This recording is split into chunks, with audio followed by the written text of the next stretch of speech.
How are you? Oh, I'm good. Oh, I got both of you. That's awesome. Yeah. We live in the same place. Yeah. Yeah, thanks for agreeing to do this again. Oh, Yeah. yeah. Yeah, no problem. That's awesome that you're at VFS. How do you like it? Yeah, it's good. Yeah, What's your film? it's Unknown Color. It's a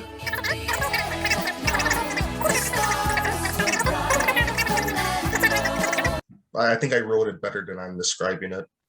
That's Well, like the that's, stuff that we do. We're like, if we have to pitch it in person, it's just like my least favorite thing. Yeah.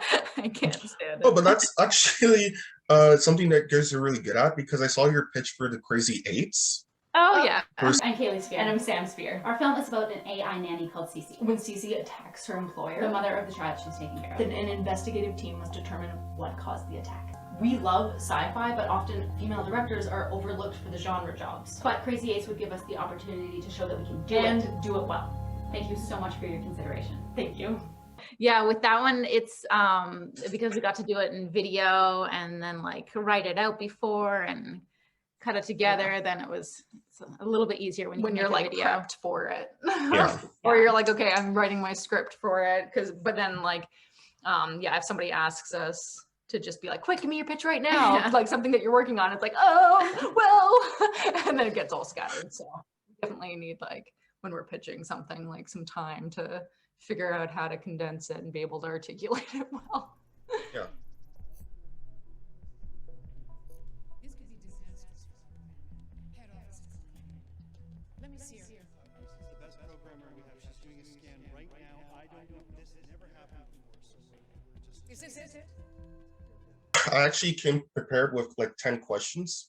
Nice. Which film directors influenced your style the most? Ooh, our style. Well, there's And just, I definitely mean- lots of like influential filmmakers. Like, well, Peter Jackson, because of our love and kind of like dive into Lord of the Rings when we were younger. that but was very much our kind of like our first really look. experience of really pulling apart a movie Mhm. and looking at how it was made, because before that, I mean, we loved movies, and there were certain things that we realized that we were doing before we knew we were picking movies apart. But Lord of the Rings was that one, definitely, that it was kind of like our intro into the craft. Yeah, of how we it. started learning. So I feel like definitely that would have influences And on we us. love Guillermo del Toro's work. Mm-hmm. Fantastic. And like the heart of Steven Spielberg. Mm-hmm. Yeah. So lots of pieces all over. Mm-hmm. Hey, Adelaide. Don't worry, I'm gonna be okay.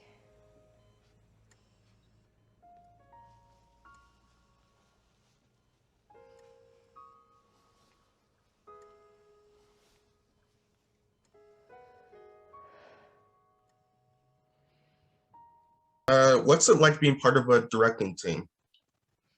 Yeah, well, we don't really know any different because we've always done it together. When we were in film school, there was a directing and acting class. So directing for actors, and that was the one time that we split up and we directed our own scenes. But we're both top of the class. Yeah, we both The with our same- separate. like, okay, good. We know that we can do this like solidly separately, but we always work together. So yeah, it's nice because we kind of take for granted that we are very much on the same page with what we're trying to achieve. So that really helps with a directing partnership, because if two people had two very different ideas and it was a push and pull within the team, I think that would be very challenging. But we don't have that. We know where we're going and we'll try different things to get there, and kind of like, well, what about this direction? Maybe this will help, or maybe this, and kind of. But we have that similar vision that we're heading for, and we have similar tastes for the kinds of films that we want to make and the kinds of stories that we want to tell. So so it really just always made sense to work together because we had the same things that we wanted to make. Yeah. Laugh now. If the company pulls out, the colony's screwed. They won't leave unless the mine's dry for sure, right, Hanks? Right. We just need to search deeper. What part of directing do you love/dread the most? Ooh, that's a good Well, I question. Oh my gosh. love, like being on set and working Mhm. with actors and like having the whole production design there. Mhm. The And we- time is what I dread. Oh yeah, the Oh, there's time. never enough time. There's Oh, never no. enough time. So, It drives like- me crazy because you have all this amazing stuff there, and you can really like all of your work has got you to the place Yeah, like where we you have love the sets, the, you have like the costumes, you have the prep. cast. Yeah, the prep part of it where Yeah. you're like lining everything up and you're like building all of these things that you know want to be there, and you've got all these ideas for like through lines and how you're going to be, how you use the production design to help kind of tell what's going on with the character. And so there's all of Designing these like all shots. of all these elements that you get super excited about, but then you land on set and then there's never enough Never time. And you're like slashing shots, and you're like, Yeah, but you're that like, one but that was my shot, baby. was there for a reason. And yeah, so Um, we do not like at all of just that rush of just trying to get everything in the can is not fun. And the part you love the most? The part, like all of the prep, being on set, working with actors, working with the crew. like um, the collaborative yeah. process of it all is super fun. You just get to work with so many wonderful people. Yeah, and all the art forms coming together and Mhm. working together is fantastic. Mhm. It's just that time. The time is really the Mhm. thing I'm not a fan of. If we had lots of time on set, then I'm sure everything would be fantastic. What do you feel is going to be the next step in your careers? Well, we're working on getting a feature as our next step. Mhm. So we've done shorts. We recently directed another couple of episodes for Two Scented Horror Stories, the CW horror anthology. Mhm. Easy for Jane having a famous sister, especially when you share the same face. I may have been a tad dramatic last night. Where did you get that film? How many years have you been waiting to humiliate me with it? So we'll probably be doing some more TV and stuff, but there. our next thing that we really have our eye on is getting a feature film done. Respect, what aspect of the industry do you feel needs to change the most? Oh, the time. I mean, the pressure, the amount of time that you get to make something for a certain amount of budget. So just the way that things have progressed, it's kind Crew's of crunched way too hard. Yeah, so the hours end up getting longer and people end up pushing longer and harder than kind of they should be able to be doing, kind of mentally and physically. Mhm. It's progressed to a kind of crazy point that I feel like isn't super sustainable. Yeah. So being able to kind of look at that and look at restructuring things so that it allows more of like a normal work week, Work-life balance for cast and crew. Mhm. Yeah, in the industry. And then of course getting more people from different backgrounds creating and Mhm. being the keys in films and Yeah. TV, just to break it out to a wider storytelling. Mhm.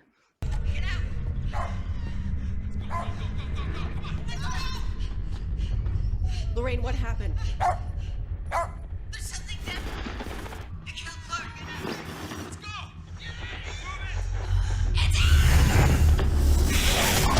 If you guys were just finishing film school now, what would you be doing, do you think? What would we I be think I'd be doing? the exact same thing. Yeah. Like I'm thinking of when we got right out of film school, we're very much in a similar place. We have some more projects under our belt now, but we're very much doing the same thing of working on creating our own stuff while also looking for opportunities for work on other people's projects.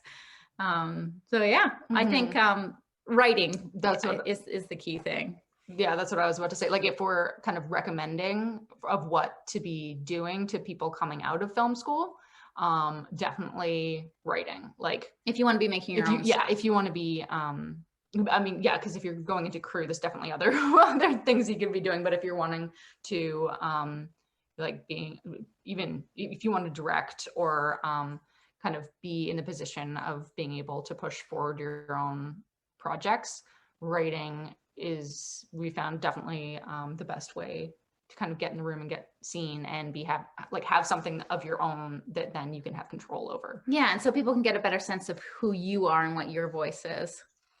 What is your dream project?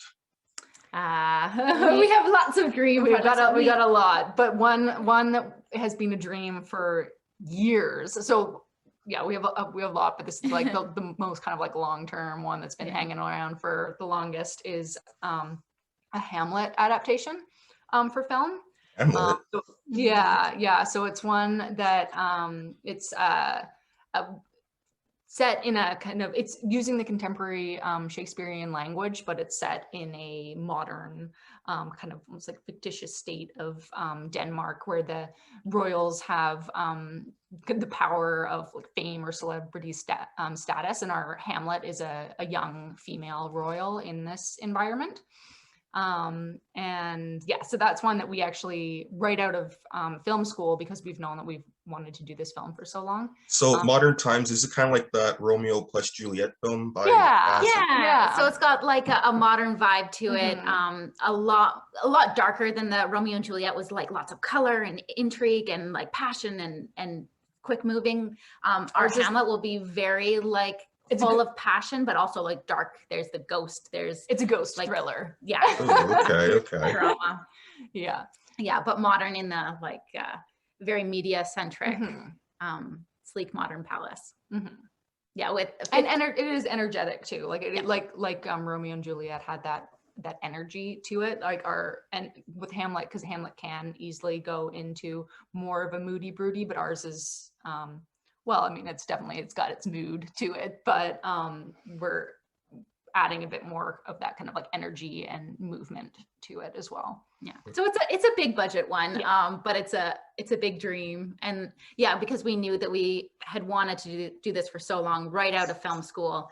The first thing we did was actually do an adaptation of it using our ideas of like setting it modern, 50-50 male, female cast. And we put it up on stage and then did some like mixed media, did little videos to play with it and weave in that. So it was like our way of being able to test out some of those ideas that we had for the characters and the world kind of before we wrote the screen adaptation.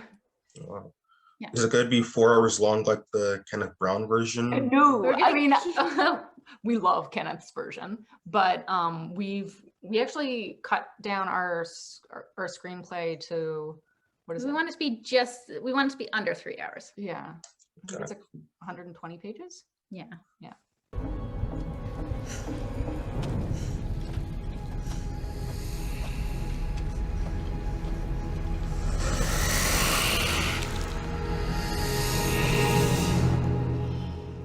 And the last question, it's not a serious question, but have you seen SpiderMan No Way Home yet? No, I haven't, and I really want to. I've been hearing so much about it. I know. Yeah, have you seen it? Yeah, I've 3 times. You like it? Nice. Oh yeah, I loved it. Yeah. Yeah, I've been hearing great things about it. We should let you get on with your day then. Thank you. Yeah, and for sure, reach out if you have any more questions and stuff. We're happy. That'd be cool if you have the time, honestly. Yeah, of course. Yeah, anytime. Just shoot us a message. Yeah. Yeah, and we'd love to see your film when it's done. Cool. Thank you. Yeah.